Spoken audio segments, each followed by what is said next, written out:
Bom dia a todos e todas, sejam todos bem-vindos a mais um Domingo da Família no Lar Amaranhão. Esse ambiente que nos acolhe de forma tão generosa, a espiritualidade amiga que desde muito tempo já preparou este ambiente, nossa gratidão aos irmãos desencarnados que vieram para ouvir um pouquinho da palavra de nosso Senhor Jesus à luz da doutrina dos Espíritos. Sejam todos bem-vindos. É com alegria que nós aqui nos reunimos em nome de Jesus. Vamos falar com Ele? Amado Mestre Jesus, querido amigo, sempre lembramos nesses momentos da promessa que o Senhor fez. Onde dois ou mais se reunirem em meu nome, no meio deles eu estarei. Crendo nisto, Senhor, aqui nos reunimos em teu nome. E percebemos que o ambiente está preparado, digno da tua presença augusta. Obrigado, querido amigo da humanidade. Nós, reunidos aqui, te pedimos que as bênçãos que emanam de forma tão plena do teu coração sejam derramadas no organismo físico e perispiritual de cada uma das pessoas aqui reunidas, dos dois planos da vida. E assim, irmanados num só ideal de sermos bons, porque é isto que viemos aqui buscar. Que o Senhor nos agracie com as tuas bênçãos, mas também que os lares aqui representados também possam estar recebendo da tua luz curadora, que cada um dos nossos entes queridos que se encontram doentes, convalescentes ou não, recebam nas suas células físicas e perispirituais, Senhor, a cura, a bênção, se assim for do merecimento, se assim for necessário. E nós queremos que seja feito, portanto, a tua vontade. Ela é o que há de melhor. Muito obrigado, Senhor Jesus, que assim seja.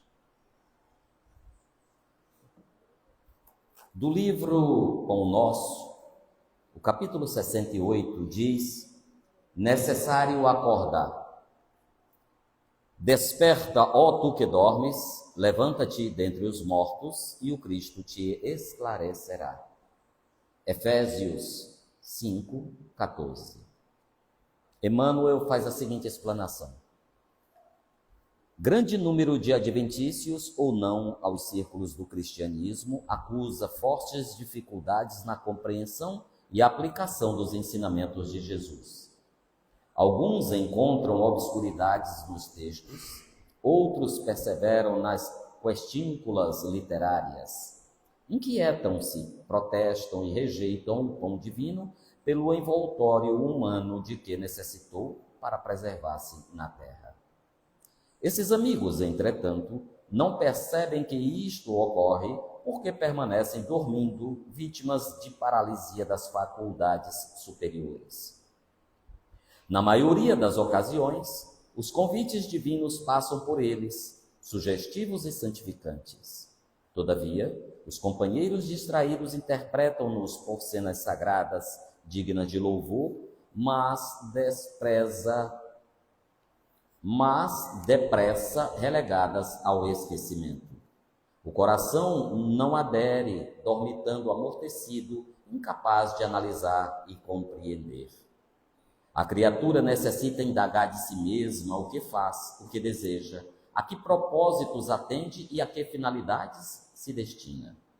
Faz-se indispensável examinar-se, emergir da animalidade e erguer-se para senhorear o próprio caminho. Grandes massas, supostamente religiosas, vão sendo conduzidas através das circunstâncias de cada dia, quais fileiras de sonâmbulos inconscientes. Fala-se em Deus, em fé e em espiritualidade, qual se respirasse na estranha atmosfera de escuro pesadelo.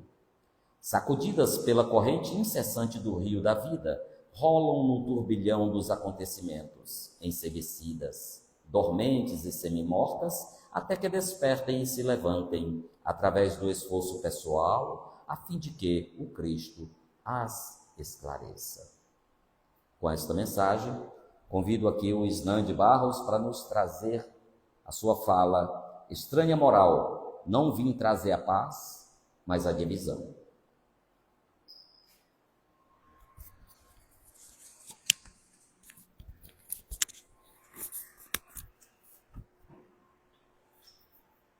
Bom dia, irmãos e irmãs, bom dia a todos. Sempre uma alegria renovada estar aqui no Lar Amália Franco.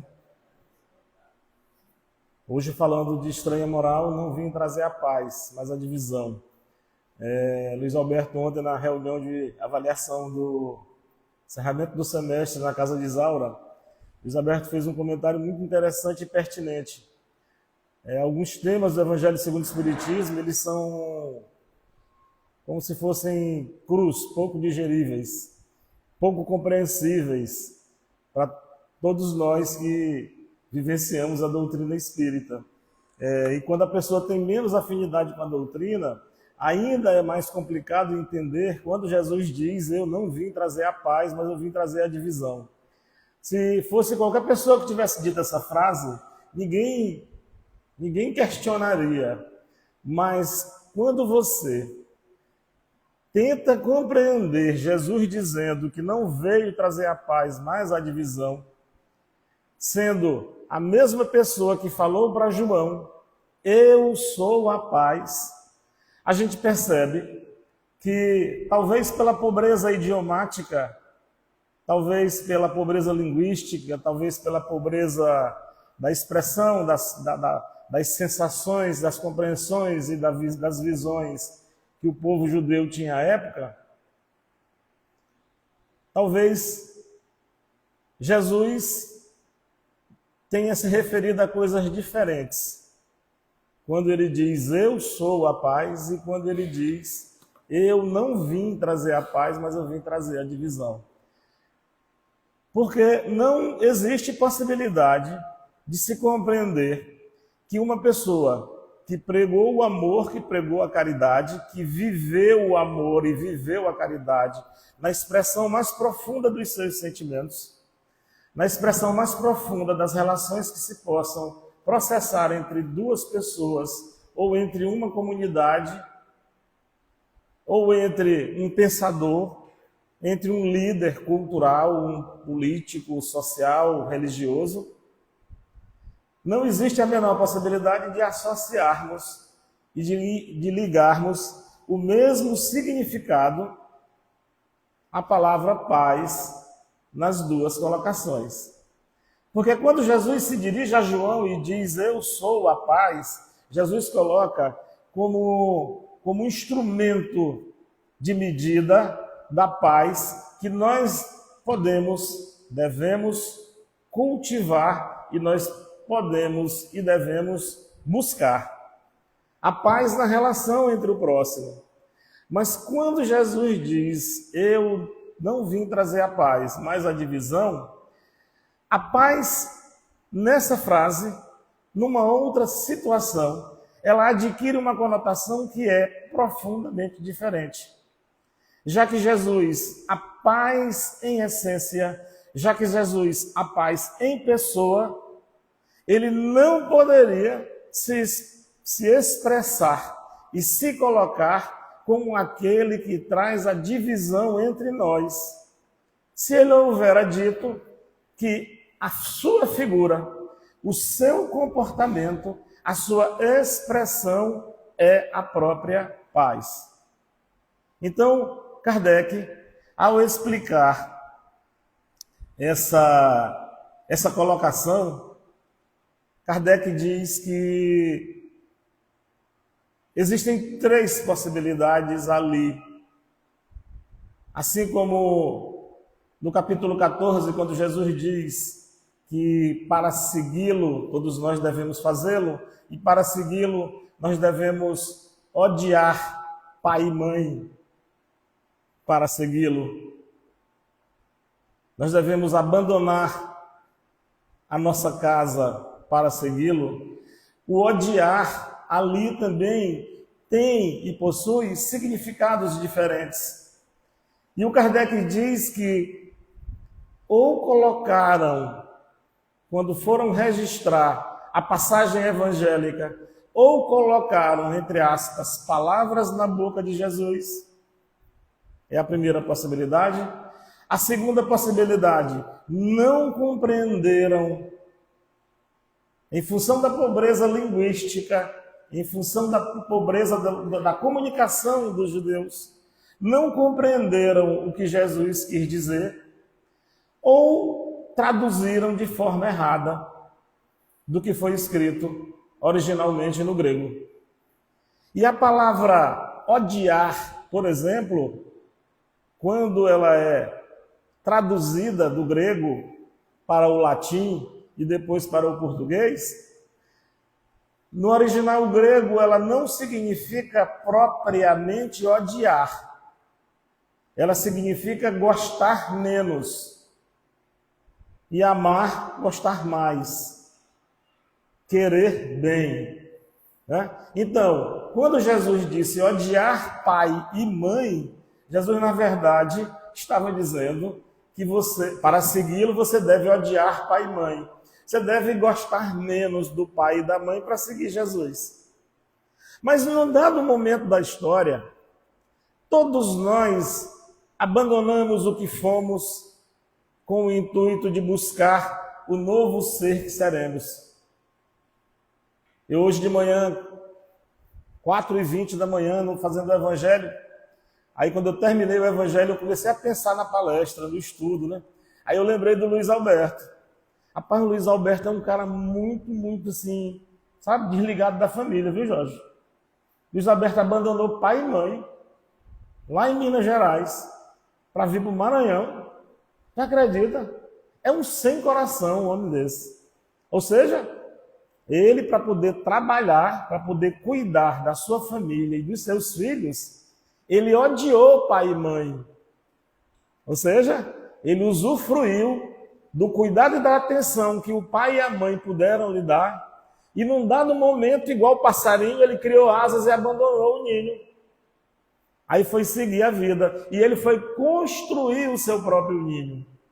Aí lá no ninho que ele criou, mas a Tânia, 2 passarinhos nasceram, a Bianca e o Yuri. Rapaz, tu acredita que a Bianca, sem coração, odiando o pai e a mãe, foi-se embora também, foi estudar fora. Aí se formou. Quando voltou de lá, ela, ao invés de voltar para dentro do ninho, ela foi casar. Ou seja, nós Rompemos a estrutura do que fomos para construir a estrutura do que seremos. Aí o Luiz Alberto, que era um rapaz solteiro, fazendo engenharia lá em Minas, se formou e veio para o Maranhão. Ou seja, ele rompeu a estrutura de filho para passar a ser um profissional da área da engenharia. E em seguida ele cria o seu próprio ninho, ele constitui um novo núcleo familiar. Aí você pergunta, Luiz Alberto, você prefere morar com a sua família atual ou voltar para a casa de papai e mamãe? Aí a gente diz assim, todos nós dizemos, eu não me acostumo mais na casa de papai e mamãe de jeito nenhum. Eu lembro que eu tinha, na época, a gente começava a trabalhar na Educação Imperatriz, tem uns 2 anos já, né? A gente não precisava de formação, não. Alguém que sabia um pouquinho de matemática já era contratado para trabalhar na quinta série, Luiz Alberto, na época, na escola pública. Fazia um contrato temporário, o cara tinha 18 anos, tinha acabado de terminar o 2º grau, mas ele era interessado. Aí ele ia dar aula no 1º grau. Foi assim que aconteceu comigo. Eu tinha 19 anos de idade e ganhei um contrato da prefeitura, aliás, em 2 situações, para ser mais preciso, para dar aula.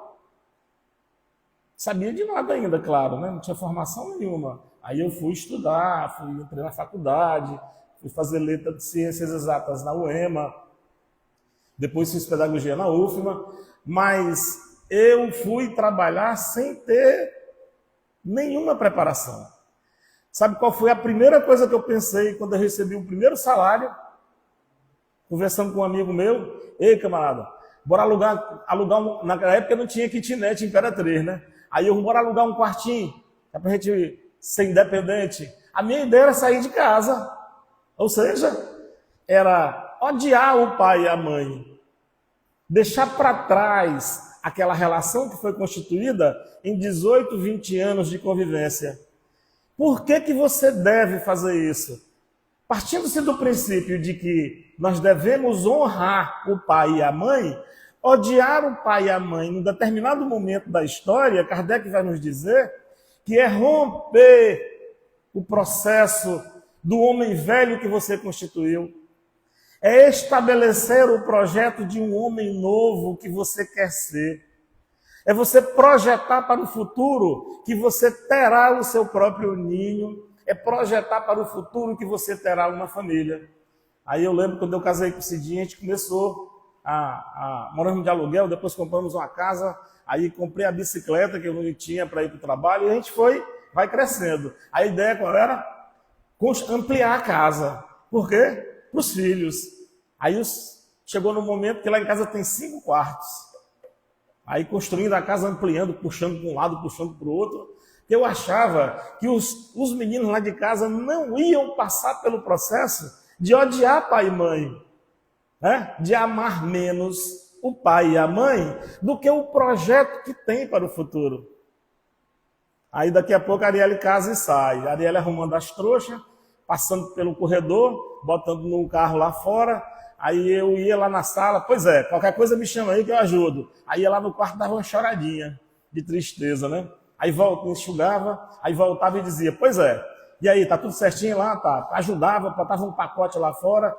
Aí Luiz Carlos ia lá dentro, dava outra choradinha. Chorei umas 10 vezes. Aí eu não disse para ninguém que eu tinha chorado não, né? Aí eu fiquei, rapaz, como é que a pessoa faz um negócio desse? Fiz lá o apartamento, lá no fundo, todo bacana, todo equipado, tudo. Eu pensei que eles nunca iam sair lá de casa. Mas claro que eles tinham um projeto diferente para eles, né? Mas a gente não está acostumado a conviver com a ideia de que os filhos terão autonomia. Porque todo mundo diz assim, não, eu criei meus filhos para o mundo. Aí Agamenon e Alessandra criaram uma filha, a menina está estudando em São Paulo. Gente, como é que a pessoa sai daqui para estudar em São Paulo?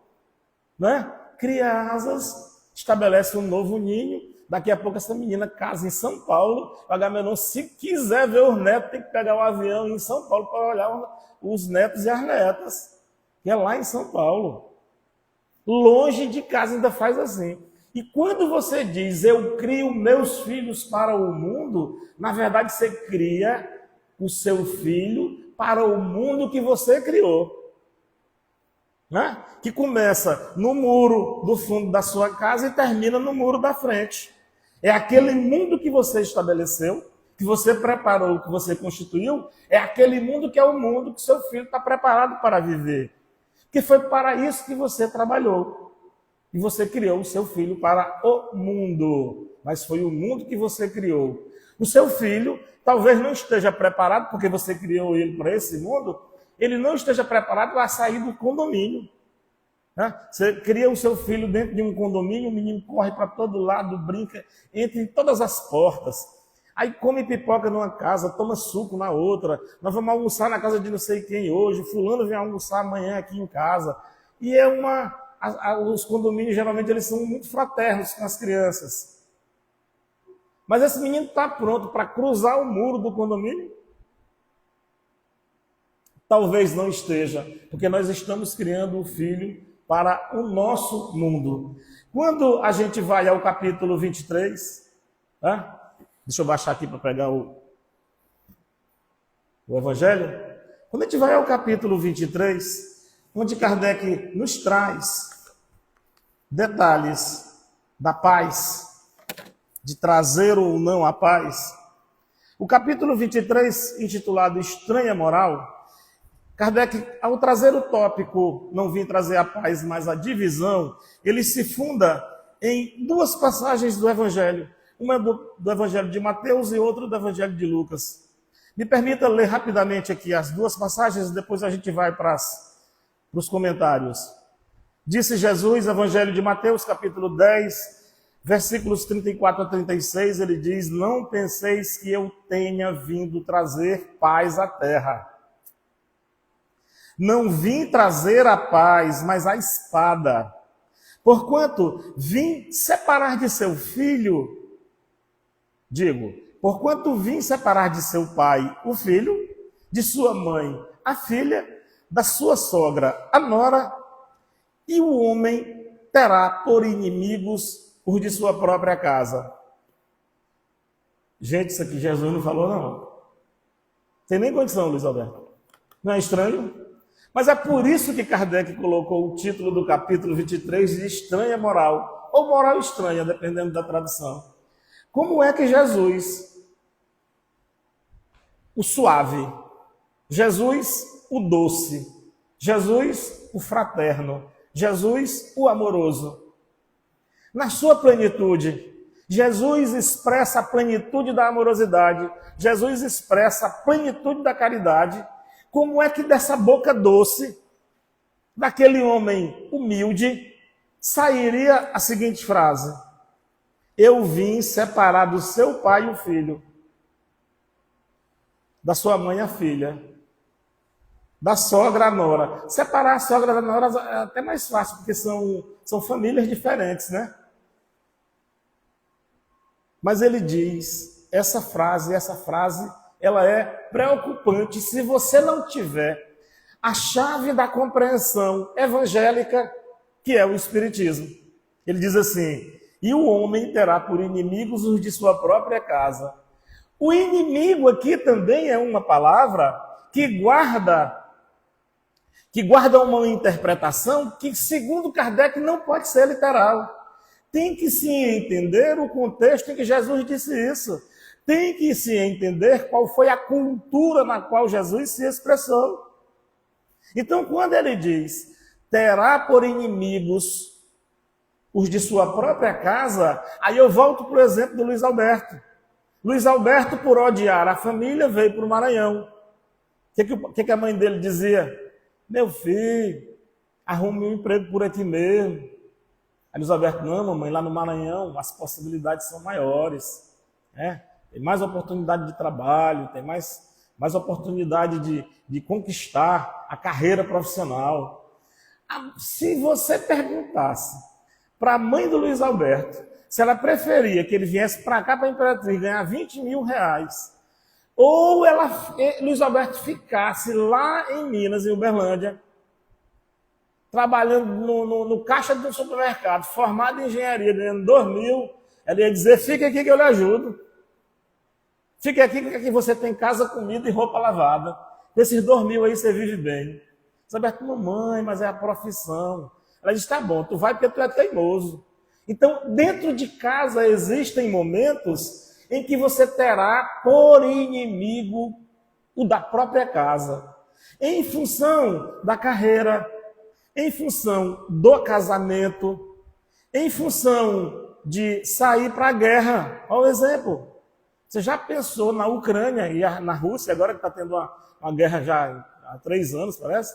Você já pensou um jovem de 18 anos se vestindo, arrumando a mala e dizendo para a mãe dele, mamãe, estou indo para a guerra.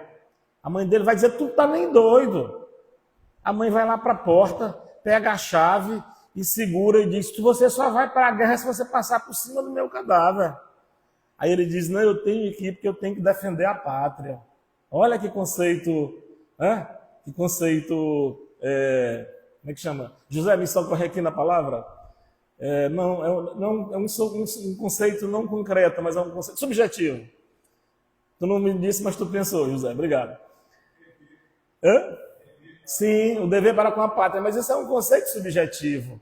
Porque o conceito de amor à família, ele é palpável. Porque tu abraça tua mãe, tu cheira tua mãe, tu pede a bênção da tua mãe. Bênção, mamãe, bênção, papai. Né? Mas o conceito de amor à pátria, ele é um conceito que é colocado. O que é a pátria? O que é a nação? São conceitos. Mas você abraça o conceito da pátria, abraça o conceito da nação, e pela nação você dá a vida. E a sua mãe vai dizer o quê? Não, senhor, você não vai negócio de guerra, não. Você tem 18 anos, você vai estudar. Mamãe, a pátria me chama, a nação me chama para defendê-la. Darei minha vida pela nação. E o moleque bota a mochila nas costas. Eu estou dizendo moleque, gente, porque quem tem 18 anos, para nós, na nossa geração, é criança, é jovenzinho, né?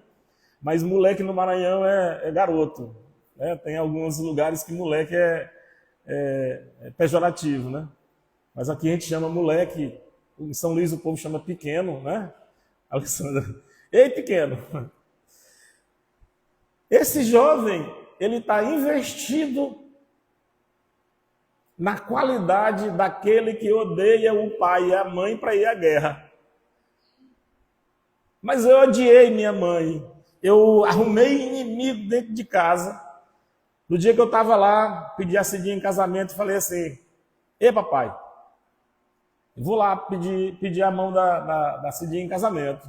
Aí, rapaz, tu tá novo demais para casar. Aí mamãe disse, meu filho, você vai casar nessa idade?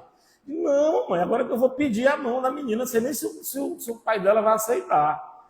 Mas você acha que você arrumou um emprego, começou a trabalhar, começou a ajudar a família, aí você vai em casa, aí o pai coça a cabeça para esse menino, estava pagando o aluguel, estava pagando o plano de saúde, agora o cara vai casar. Aí você cria uma divisão dentro de casa. Aí Jesus disse o quê? Eu vim trazer a divisão. Ó, o homem, a mulher, claro, terá por inimigos os de sua própria casa. Porque você tomará decisões. Porque você rumará para um sentido que talvez seu pai não queira. A minha mãe olhou para mim um dia e eu sou o quarto, numa lista de 9. Aí ela foi a primeira, o segundo, a terceira, estudavam, mas não eram tão estudiosos. Aí ela me via agarrado nos livros de história, de geografia, de inglês, que eu sempre gostei mais, né? A matemática eu estudei para poder dar aula de matemática, mas eu não tinha muita afeição. Química, biologia, por exemplo, eu sempre estudei muito pouco. Mas as humanas eu sempre estudei bastante. A mamãe me via estudando, me chamou um dia. Disse, meu filho, olha como é que você arruma um inimigo dentro de casa. Aí minha mãe disse assim, meu filho, o meu sonho era estudar e ser, na época a gente não falava odontólogo, né? Falava dentista. O meu sonho era estudar e ser dentista. Aí como eu vejo que meu filho é interessadinho nos estudos, aí eu queria que você fosse dentista. Aí eu, mamãe, arrume outro. Tem a menor condição. O meu sonho era fazer comunicação social. Né? Eu queria fazer comunicação social, porque eu queria ser radialista. Eu achava a coisa mais importante do mundo era a pessoa entrar dentro de um rádio e falar para um monte de gente. Achava muito interessante. Aí eu disse, mamãe, arrume outro. A minha mãe ficou decepcionada comigo. Sabe, o café da manhã no outro dia a cara estava meio amarrada. Ou seja, a gente, quando é pai e mãe, a gente quer que o filho viva o sonho que você estabeleceu para si. Eu digo, mamãe, eu não aguento ver uma boca aberta sangrando. Deus me livre. Eu já pensou eu, médico, aí vou fazer uma cirurgia, quando eu abro aqui, começou a sangrar, eu saio correndo Já pensou, Bianca? Morrendo de medo de sangue. Eu não tenho vocação para essa área. Rapaz, mamãe, como se diz antigamente, Jorge, mamãe ficou contrariada. A bichinha ficou destrenadinha, que foi uma beleza. Magoada comigo, porque ela achava que eu poderia estudar e adquirir a formação que ela tinha o desejo de ser, de fazer, de viver. Aí eu arrumei inimigo dentro da minha própria casa. Mas tem o seguinte também. Eu comecei a caminhar para a igreja com mamãe me carregando no colo. Igreja católica. Na encarnação passada, eu era católico. Se bem que era um católico daqueles de evento, né?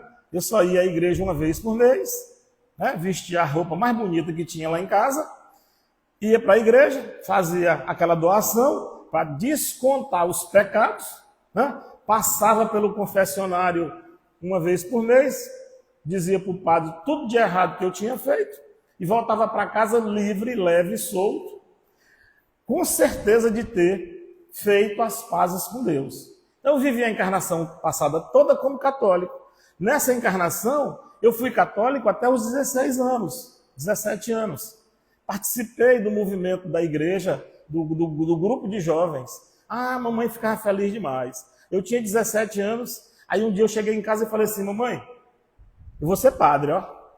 Sabe aquela coisa da adolescência de tu oscilar, né? de querer ser radialista? Aí o professor de educação física, que era o marido da Ledinha, o meu amado professor Isaías, eu olhava aquele cara dando aula e eu me apaixonei pela educação física por causa daquele cidadão. Aí, no trabalho de orientação ocupacional que nós tínhamos na escola, em 1980, eu fiz a opção por 2 carreiras. Em primeiro lugar, comunicação social, e em segundo lugar, educação física. Agora, como é que eu ia formar nessas coisas se a Imperatriz não tinha faculdade? Só tinha 3 licenciaturas curtas, que chamavam à época. Então, eu um dia cheguei em casa, nessas oscilações que a juventude tem, e falei, mamãe, eu vou ser padre. Rapaz, mamãe ficou feliz demais, ó. Eu decidi que eu ia ser padre. E eu comecei a ir para a igreja todos os dias. Segunda, terça, quarta, quinta, sexta, sábado e domingo. Eu fiquei chateado, decepcionado, porque segunda-feira tinha só umas 8 senhorinhas ali na frente, com um véu na cabeça, e mais uns 4 espalhados, e eu lá na ponta de um banco. Aí eu digo, gente, como é que a pessoa não vem para a igreja? Porque eu comecei a ir, eu achei que todo mundo deveria ir. Então, naquele momento, eu estava honrando o pai e a mãe, amando o pai e a mãe, indo para a igreja. Aí depois de querer ser padre, eu virei ateu. Aí quando eu virei ateu, eu fui ateu assim uns 3 anos ou 4 anos. Aí mamãe dizia assim, quando a mamãe falava alguma coisa, eu, não, mamãe, agora eu sou ateu, só acredito na ciência. Comecei a ler Erich von Däniken, li toda a coleção de Erich von Däniken, só acreditava naquilo que pudesse ser explicado à luz da ciência. Aí mamãe disse, o que é ateu? Ateu é que não acredita em Deus, só na ciência. Aí ela, credo em cruz. Né? Aí fazia assim, ou seja, Mateus 10, 34, 36, o homem terá por inimigos de sua própria casa. Eu tenho pena de você, meu filho. Oh, meu Deus, não faça isso não, meu filho. Meu filho vai arder no fogo do inferno. Aí eu virei ateu. Só que depois do ateísmo, eu volto para o cristianismo, sem ainda me ter opção. Fui em 91, li o livro Renúncia, E a história de Alcione me fez virar espírita. Eu terminei de ler o livro e falei para a dona Cidinha lá em casa. Cadê a Cidinha? Ela não está aí não? Porque não me deixa mentir, né? Aí eu li o livro Renúncia e falei para ela, agora eu tenho uma religião, agora eu sou espírita. Aí eu fui falar para a mamãe, agora eu era espírita. Aí mamãe disse, meu filho, credo em cruz, a religião do diabo. Ou seja, as posturas que nós assumimos, elas trazem não a paz, mas elas trazem a divisão. Aí lá em casa, mamãe acorda 6 horas para assistir a missa na televisão e o textozinho na mão e fazendo prece por todo mundo. Pensa numa mulher do coração grande. Aí eu sou espírita.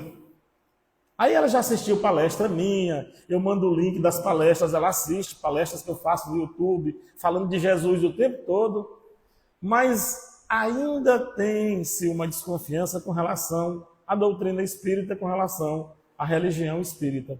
Aí você diz assim, Jesus trouxe então a espada. E Emmanuel vai dizer que quando Jesus traz a espada, a exemplificação da espada nós devemos compreender de uma forma diferente. Por quê? Porque Jesus traz a espada não voltada para cima. Jesus traz a espada voltada para baixo. Gente, eu estou com... Olha se esse relógio está funcionando, tá? 8h40 já. Eu não sei porque comigo é desse jeito. Parece que o Laércio fica empurrando o ponteiro do relógio para ir mais ligeiro.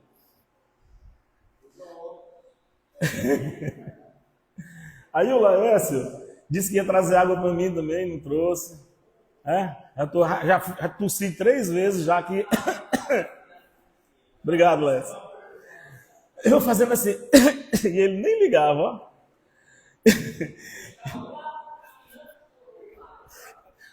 Rapaz, o cara trabalhando, o outro fazendo graça, né, desrespeitando. Desculpa aí, meu irmão. Essa piadinha é sem graça, não valeu a pena não. Então, Jesus, quando ele traz a espada, ele não trouxe, diz Emmanuel, o exemplo da espada voltada para cima. A espada que Jesus traz e que vai fazer a divisão é a espada voltada para baixo. No livro Ceifa de Luz, no capítulo 5, Emmanuel descreve muito aprofundadamente essa questão da espada em nossas vidas. Então, se você olhar, Jesus foi crucificado numa espada fincada no chão. O formato da cruz que Jesus foi crucificado tem o mesmo formato da espada, mas não a espada voltada para cima. Porque a espada voltada para cima, ela significa conflito. E Jesus trouxe uma nova interpretação. Lá no livro Ceifa de Luz, capítulo 5, ele explica direitinho, porque ele diz que Jesus pegou a espada que estava voltada para cima, de acordo com a tradição antiga. E Jesus diz, eu não vim destruir a lei, mas eu vim dar-lhe cumprimento, eu vim dar-lhe uma nova compreensão, dar-lhe uma nova compreensão, uma nova interpretação. Jesus movimenta a espada que está voltada para cima e que prega a verdadeira divisão e coloca ela para baixo, porque a divisão agora é uma divisão não para a guerra e não para o conflito. É uma divisão não para a destruição do outro, mas é uma divisão que prega e que orienta a construção de nós mesmos. Olha como Jesus muda o paradigma, porque Jesus diz assim, a espada que estava para cima, ela pregava a superioridade do judeu com relação aos outros povos. Ela pregava a condição superior de intelectualidade, de poder econômico, financeira, daqueles que compunham o Santo Sinédrio, dos saduceus, dos fariseus, dos doutores da lei, em relação ao resto da população. Jesus coloca a espada voltada para baixo, nos explicando que nós, ao aceitarmos o Evangelho de Jesus, e agora com a chave da interpretação que o Espiritismo nos traz, Emmanuel está dizendo que a divisão é o momento em que eu deixo o homem velho e começo a construir o homem novo. E a divisão na nossa vida, ela ocorre em vários momentos. A divisão ocorreu quando eu saí de casa e casei, dividiu. A divisão ocorreu quando eu decidi trabalhar numa determinada carreira e não em outra. Você mudou completamente e totalmente. A divisão aconteceu quando eu deixei de ser católico e virei ateu. A divisão aconteceu quando eu deixei de ser ateu e virei espírita. Por quê? Porque a partir do momento em que eu deixei de ser ateu e passei a ser espírita, eu iniciei o processo de construção do homem novo. Quando eu saí desta experiência encarnacional, quando eu saí dessa experiência da existência atual material, eu vou fazer a prestação de contas com aqueles espíritos fraternos, com os espíritos amorosos que estão ligados a mim. E eu vou dizer assim, rapaz, eu ainda perdi um monte de tempo, não foi? Olha que até aqui eu fiquei quebrando cabeça. Onde eu cheguei? Eu perdi 4 anos sendo ateu. Na hora que for fazer as contas lá em cima, eu vou dizer assim, olha o tanto de tempo que eu fui espírita e o tanto de tempo que eu estava só enrolando. Então, na hora de prestar contas comigo mesmo, com a minha consciência e com aqueles que me são queridos, eu vou identificar o pouco que eu trabalhei. As comunicações que a gente recebe no Espiritismo, dos espíritos já desencarnados, todos eles são unânimes em dizer a unanimidade da resposta. Eu perdi tempo demais. Se eu soubesse que era desse jeito, eu tinha trabalhado mais, eu tinha estudado mais, eu tinha lido mais. Na sexta-feira, no estudo lá da educação da mediunidade, Luiz Alberto disse um negócio que fica buzinando na minha cabeça. Nós, os espíritas, não gostamos de estudar. Abre uma turma de ESD, 2 pessoas. Abre uma turma de educação da mediunidade, 10 pessoas. Abre um estudo do livro dos espíritos e do livro dos médiuns, 10 pessoas. Nós não gostamos de estudar. Gente, estudar é diferente de ler. A doutrina precisa ser estudada porque você só vai praticar e vivenciar o Evangelho de Jesus. Nós, eu me incluo também, claro, nós só vamos praticar o Evangelho de Jesus a partir do momento em que nós conhecermos o Evangelho de Jesus. Mas para conhecer, precisa você se aprofundar, você compreender como ele se dá, como ele se desenvolve e como ele pode se instalar no meu coração. Porque Jesus, quando se encontra com Saulo na estrada de Damasco, Saulo estava com a espada voltada para cima. Jesus aparece para Saulo e diz assim, Saulo, Saulo, por que tu me persegues? Disse para ele o quê? Para bom entendedor, meia palavra basta. A minha avó dizia que quem sabe ler, né, um pingo é letra. Jesus diz para ele assim, Saulo, meu filho, deixe de ser ignorante. A espada está para cima, bota a espada para baixo. Saulo promove o ensarilhamento da espada. E a partir dali eles viram Paulo. E o Paulo não quer saber de espada voltada para cima. Por quê? Porque Jesus trouxe a divisão à sua vida. Jesus estabeleceu a divisão na vida de Saulo, que foi tão profunda que ele mudou de nome. Ele mudou de comportamento. O pai dele odiou ele. O pai dele chegou, o quê? Cristão? Você? Que foi aluno de Gamaliel? Que é neto de Iléu? Rapaz, você tome jeito, rapaz. Pois se retire da minha casa. Vou mandar tirar seu nome da herança. Não diga a ninguém que você é meu filho. Então Paulo rompeu com a tradição, se transformou num homem novo ao enfiar a espada no chão.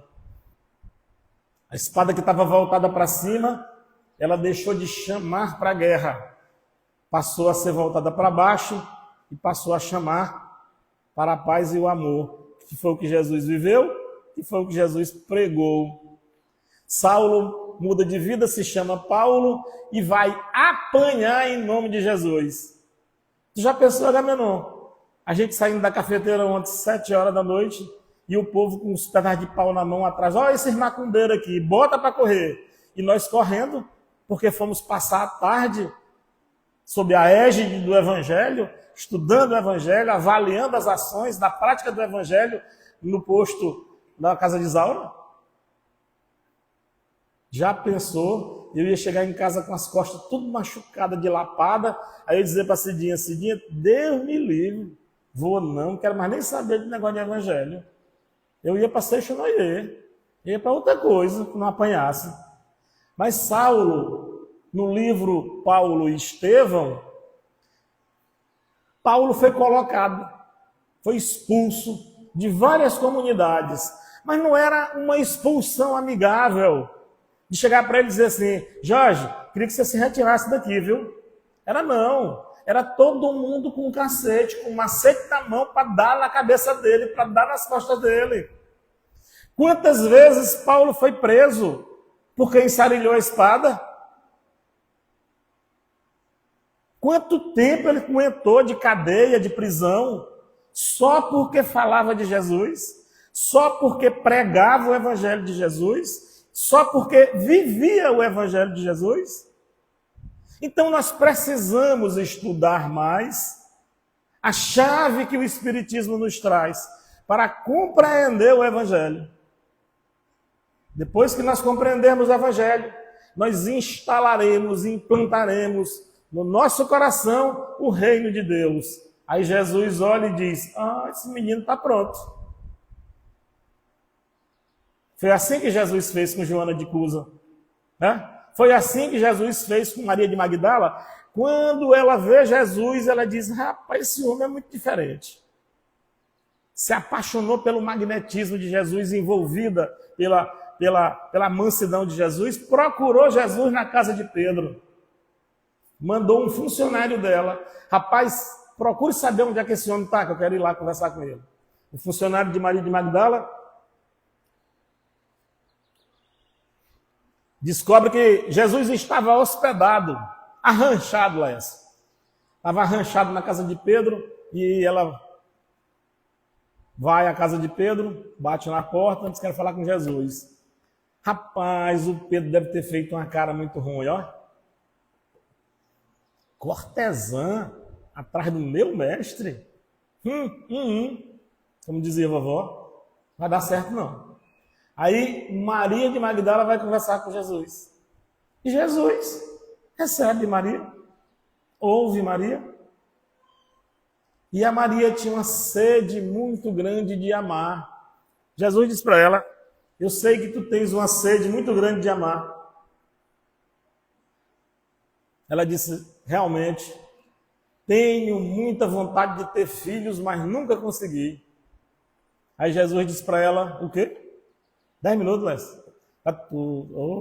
Faça comigo não, conseguia ter uns 50 minutos ainda. Aí Jesus disse para Maria de Magdala assim, diante de Deus, quem terá mais méritos? Aquela que cuida e ama os seus próprios filhos ou aquela que cuida com amor dos filhos dos outros?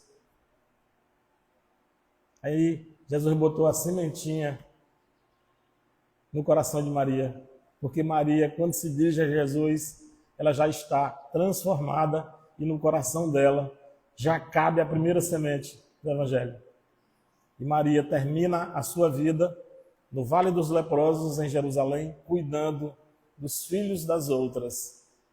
Não só cuidando, mas amando de forma profunda. Jesus diz mais, 10 minutos só. Vim para lançar fogo à terra. E que é o que desejo, senão que ela se acenda? Tenho de ser batizado com o batismo, e quanto me sinto desejoso de que ele se cumpra. Jesus fala que quer lançar fogo à terra. Que fogo seria? Esse fogo do Evangelho, que ele se espalhe, que ele venha à terra nas suas várias versões. Se você for na cultura hindu, e o Emmanuel diz, no seu livro A Caminho da Luz, que hoje, há 80 anos atrás, quando ele escreveu, né? Ele diz que hoje na Terra o povo hindu é o povo mais espiritualizado e é o povo mais conectado com as forças superiores. Porque é um povo que dedica a sua vida à vida espiritual, e estando pouco ligado à vida material, ou menos ligado à vida material do que outros. Se a gente for observar, o povo muçulmano também é um povo muito espiritualizado. Os muçulmanos fazem prece 7 vezes ao dia. Param tudo que estão fazendo e vão fazer prece. Mas a conexão pura que eles têm com Deus, com a potência criadora, é menor do que a dos hindus. E eles são muito espiritualizados. E lá Jesus, na Índia, lá Jesus espalha o fogo do Evangelho. Aí você diz assim, mas eles não são cristãos. Gente, na Índia, na China, no Paquistão, no Japão, na Rússia, em vários países, um percentual de 80%, 90% da população, e olha que tem muita gente ali, eles nunca ouviram falar de Jesus. Mas na Índia, na China e no Japão, tem grandes representantes de Jesus falando do amor ao próximo, falando do Evangelho.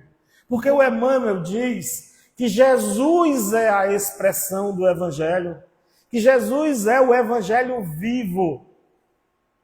O Evangelho não é o livro, o Evangelho não é o cristianismo, o Evangelho não é o hinduísmo.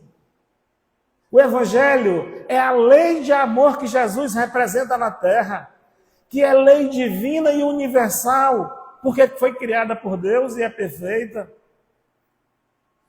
Então, a lei de amor que nós buscamos viver na terra, com todas as nossas limitações no Brasil ou em outros países, no cristianismo, no hinduísmo, no shintoísmo, nas outras religiões, todos nós perseguimos a lei de amor. Cada um tem uma tradição, cada um tem uma cultura, cada um tem uma história, mas todos nós buscamos a lei de amor. A lei de amor que é guardada e representada na terra por Jesus. E Jesus é o Evangelho, que significa, que representa essa lei de amor que é divina. Então Jesus é o Evangelho. Então no hinduísmo tem Evangelho, porque tem lei de amor e por trás tem Jesus. Às vezes uma figura diferente da sua, né? Às vezes no escrito de alguém da sua cultura. Na China tem Lao Tse, na Grécia Antiga teve Sócrates, e cada um trazendo conhecimento, mas fundamentalmente, cada um trazendo comportamentos que são a espada voltada para baixo, que gera e que prega uma divisão. A divisão do homem novo por homem velho, do homem que fui para o homem que serei. Eu ainda não sou o homem novo, mas eu já decidi que não posso ser como era. Então eu sou um homem novo em processo de construção. Estou começando a limpar o terreno para iniciar o processo de construção. Muito obrigado. Ainda tinha aí umas coisinhas para me ler aqui, mas o Lécio não deixou e eu me cortou e tal. Obrigado, gente, pela oportunidade. Eu costumo dizer que aqui eu sou o jumento de chicote, do Snand e do Cleto. Muito obrigado. Nós estamos muito agradecidos pelas suas palavras, a sua explanação. Vamos agradecer, entrar em comunhão com o alto. Logo depois eu convido os passistas presentes para que a gente possa se dirigir à cabine de passes, tá bom? Agamenon vai nos agraciar com a prece de agradecimento.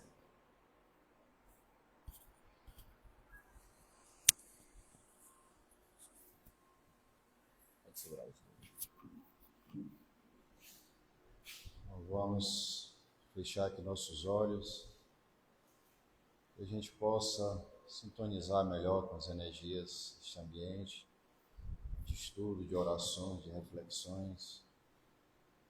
Agradecer ao Mestre Jesus, primeiramente, por essa oportunidade de aqui estarmos hoje, no domingo pela manhã, assistindo mais essa explanação esclarecedora que o nosso irmão nos trouxe, para nos alertar da necessidade de despertarmos, da necessidade de nos conscientizarmos que cada um de nós tem uma história a construir, tem um caminho a seguir, tem uma missão a cumprir. Que essa divisão, essa nova mentalidade que devemos buscar alcançar, é necessária para que a gente possa realmente se transformar num ser melhor, um cristão melhor, difundir esses conhecimentos tão amplos que o Evangelho de Jesus, que essa doutrina consoladora vem nos trazer. Então, Jesus amado, que o Senhor possa abençoar e proteger cada um dos irmãos aqui presentes, dos dois planos, encorajar, fazer acreditarmos que não estamos sozinhos nessa jornada, que existem muitos irmãos do bem que estão do nosso lado, nos dando força, nos estendendo a mão, fazendo com que, nos momentos de dificuldade, possamos, lá no fundo, buscar essa força interior que está e sempre esteve à nossa disposição. Que possamos nos conscientizarmos que somos seres de luz, filhos do Pai maior, que nós temos sim essa capacidade de superar todas as adversidades e cumprir da melhor forma possível a missão que nos é proporcionada. O Senhor abençoe, guarde e proteja todos nós, hoje e sempre. E assim seja.